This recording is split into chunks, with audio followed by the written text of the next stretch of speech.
चंद्रग्रहण 2026 या 5 गोष्टी चुकूनही करू नका। नमस्कार मित्रांनो, स्वागत आहे तुमचं आपल्या चॅनलवर। 3 मार्च 2026 ही तारीख लक्षात ठेवा, कारण या दिवशी आकाशात घडणार आहे एक अद्भुत खगोलीय घटना, पूर्ण चंद्रग्रहण।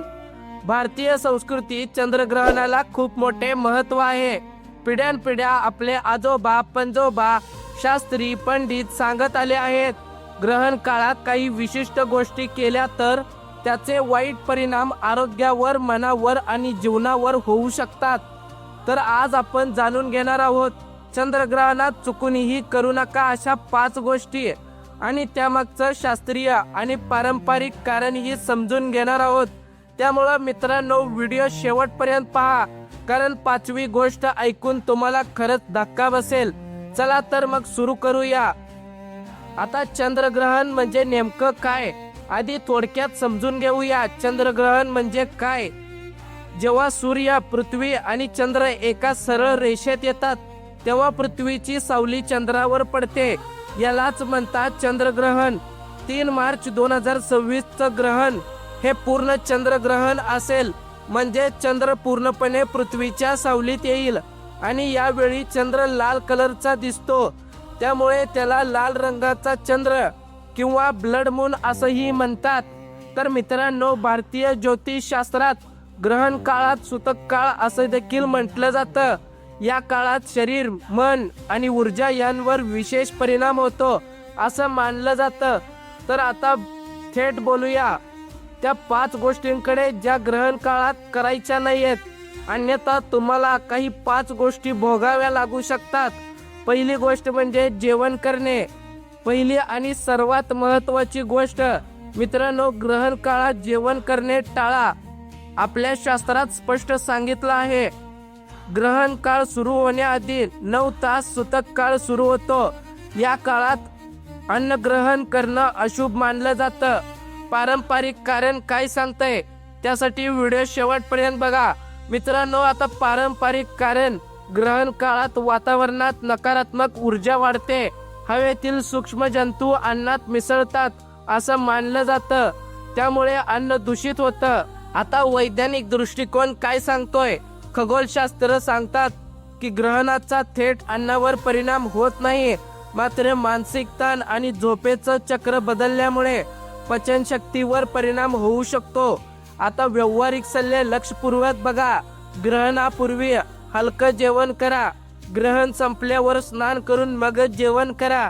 जर तुम्ही ग्रहण काळात जड जेवण केलं तर पचनाच्या समस्या, अपचन, अस्वस्थता येऊ शकते, हे शास्त्रही सांगतं आणि सामान्य ज्ञान सुद्धा सांगतं। तर मित्रांनो, व्हिडिओ शेवटपर्यंत बघा। दुसरी गोष्ट, झोपणे। ग्रहण काळात झोपू नका। हे ऐकून अनेकांना वाटतं, अरे रात्री ग्रहण आहे, मी झोपलो तर काय बिघडलं? पण शास्त्र सांगतं, ग्रहण काळात झोपणं म्हणजे तुम्ही त्या नकारात्मक ऊर्जेला आमंत्रण देत आहात। झोपेत माणूस सर्वात असुरक्षित असतो, मन मोकळं असतं, सुप्त मन जागा असतं। आता वैज्ञानिक बाजू काय सांगते? चंद्राचा मानवी झोपेशी थेट संबंध आहे। अनेक संशोधकांनी सिद्ध केलं आहे की पौर्णिमेला झोप कमी होते। आता चंद्रग्रहण म्हणजे पौर्णिमाच असते मित्रांनो, त्यामुळे या रात्री झोप उडणं स्वाभाविक आहे। आता काय करायचंय? झोपण्याऐवजी जप करा, ध्यान करा, देवाचं नामस्मरण करा आणि मन शांत ठेवा। आता तिसरी गोष्ट काय आहे मित्रांनो? व्हिडिओ शेवटपर्यंत बघा। घराबाहेर पडणे। तिसरी गोष्ट, ग्रहण काळात उगाच घराबाहेर फिरणं टाळा। विशेषतः गर्भवती महिलांनी ग्रहण काळात बाहेर जाऊ नये असं शास्त्र ठामपणे सांगतं। पारंपरिक मान्यता काय सांगते? ग्रहण काळातील किरणे गर्भावर वाईट परिणाम करतात असं मानलं जातं। वैज्ञानिक स्पष्टीकरण, चंद्रग्रहणाच्या वेळी कोणतेही हानिकारक किरण येत नाहीत, मात्र रात्रीच्या थंड वातावरणात जास्त वेळ राहणं आरोग्यासाठी चांगलं नाही, हे मात्र खरं आहे। सामान्य माणसासाठी ग्रहण असेल तर रात्री घरातच राहा, शांत चित्ताने ध्यानधारणा करा, उगाच रस्त्यावर फिरणं टाळा। चौथी गोष्ट भांडणे आणि वाद घालणे. चौथी गोष्ट, आणि ही खूप महत्वाची गोष्ट आहे, ग्रहण काळात कुणाशीही भांडू नका, वाद घालू नका. ज्योतिषशास्त्रात सांगितलं आहे, ग्रहण काळात ग्रहांचे विशेष स्थान असतं. या काळातील नकारात्मक विचार आणि भांडणं कित्येक पटीनं वाढलेल्या वाईट ऊर्जेसह तुमच्यावर परत येतात. म्हणजे सामान्य दिवशी जे भांडण झाल्यास लवकर विसरलं जातं, ते ग्रहण काळात झाल्यास संबंधावर कायमचा डाग राहतो असं मानलं जातं. मानसशास्त्रीय दृष्टिकोन सांगतो की ग्रहणाच्या रात्री चंद्राच्या प्रभावामुळे माणसाचं इमोशनल स्टेट जास्त संवेदनशील असतं. अशा अवस्थेत झालेलं भांडण जास्त दुखावतं आणि मनावर जास्त काळ राहतं. म्हणून ग्रहण काळात मन शांत ठेवा, घरात प्रेमाचं सकारात्मकतेचं वातावरण निर्माण करा. आणि मित्रांनो, पाचवी महत्वाची गोष्ट, कोणतेही शुभ कार्य करणे टाळा. आता पाचवी गोष्ट जी ऐकून अनेकांना आश्चर्य वाटेल, ग्रहण काळात लग्न, गृहप्रवेश, नवीन व्यवसाय सुरू करणं किंवा कोणतंही मंगल कार्य करणं हे तुम्हाला टाळायचं आहे. कारण आजच्या धकाधकीच्या जीवनात काही लोक म्हणतात, अरे ग्रहण फक्त काही तासाचं असतं, असं काही नसतं, आमचं लग्न ठरलंय, तारीख बदलणं शक्य नाही. पण शास्त्र सांगतं ग्रहण काळात सुरू केलेल्या कार्याला शुभ फळ मिळत नाही. या काळात सुरू केलेल्या गोष्टींवर नकारात्मक ऊर्जेचा प्रभाव राहतो. ज्योतिषशास्त्र काय सांगतं, ग्रहण काळात ग्रहांची स्थिती अशी असते की नवीन सुरुवातीसाठी ती अशुभ वेळ मानली जाते. म्हणूनच ग्रहणाच्या दिवशी कोणताही नवीन निर्णय घेणं टाळावं. मोठ्या गुंतवणुकी, करार, नवीन भागीदारी हे सगळं ग्रहण संपल्यावरच करा. मग ग्रहण काळात काय करावं असं तुमच्या मनात प्रश्न असेल. आता तुम्ही विचाराल, ग्रहण काळात नेमकं करायचं काय? तर सोपं उत्तर आहे, पहिली गोष्ट नामस्मरण करा. ओम नमः शिवाय किंवा तुम्ही ज्या देवाला सर्वात जास्त मानता त्या देवाचा नाम जप करा.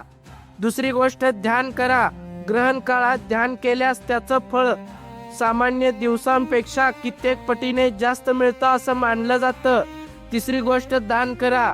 ग्रहण संपल्यावर गरजूंना अन्न, वस्त्र, पैसे द्या. हे अत्यंत पुण्यकारक मानलं जातं. चौथी गोष्ट स्नान करा. ग्रहण संपल्यावर लगेच स्नान करा. शक्य असल्यास नदीत स्नान करा. पाचवी गोष्ट, तुळशी पात्र घाला. घरातील अन्न पदार्थावर तुळशीचं पान ठेवा. यामुळे अन्न शुद्ध राहतं असं मानलं जातं. तर मित्रांनो, या 5 गोष्टी लक्षात ठेवा. पहिली म्हणजे ग्रहण काळात जेवण करू नका. दुसरी गोष्ट म्हणजे झोपू नका. तिसरी गोष्ट म्हणजे उगाच बाहेर फिरू नका. चौथी गोष्ट म्हणजे भांडणं, वाद टाळा. पाचवी गोष्ट, कोणतंही शुभ कार्य करू नका. श्रद्धा आणि विज्ञान दोन्हीचा सन्मान करत सांगतो, ग्रहण ही एक अद्भुत खगोलीय घटना आहे. ती आपण शांतपणे भक्तिभावाने अनुभवायची असते. 3 मार्च 2026 रोजी आकाशात ब्लड मून पहा, पण शास्त्राचं पालन करा. हा व्हिडिओ आवडला असेल तर लाईक करा, शेअर करा आपल्या कुटुंबात आणि मित्रांमध्ये, कारण ही माहिती प्रत्येकापर्यंत पोहोचवणं गरजेचं आहे. आणि अशाच माहितीपूर्ण व्हिडिओसाठी आताच आपल्या बोलगड्या मराठी या यूट्यूब चॅनलला सबस्क्राईब करायला विसरू नका. जय हिंद, जय महाराष्ट्र.